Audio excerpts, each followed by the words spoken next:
జగన్ మీద దుష్ప్రచారాలు వరుసబెట్టి వాటంతట అయ్యబోతున్నాయి. రీసర్వే, భూముల రీసర్వే కొన్ని పొరపాట్లు ఉంటాయి. పొరపాట్లని గ్రహపాట్లుగా చూపించాడు. ఇప్పుడు ఫర్ ఎగ్జాంపుల్ తిరుపతిలో తొక్కిసలాట, సింహాచలం తొక్కిసలాట, శ్రీకాకుళంలో తొక్కిసలాట, కాశీబొగ్గులో చచ్చిపోయారు.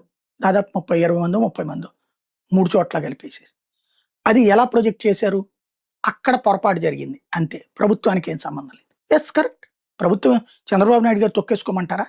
లోకేష్ గారు తొక్కేసుకోమంటారా? పవన్ కళ్యాణ్ గారు తొక్కేసుకోమంటారా? Local failure. కానీ ఈవెన్ లోకల్ అధికారులను కూడా ఎవరిని ఏం చేయాలి, ట్రాన్స్ఫర్ చేశారు. 2 రోజుల తర్వాత సర్దుబాటు చేశారు.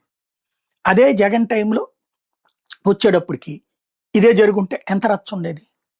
ఇప్పుడు ఇది ఎందుకు మాట్లాడుతున్నానంటే, ఇప్పుడు జరిగినటువంటి అంశాలు, ఆ రీసర్వే ఏమైంది? జగన్ దుర్మార్గం చేశాడు, భూములు లాగేసుకున్నాడు అని చెప్పారు. జగన్ చేసిన తప్పల్లా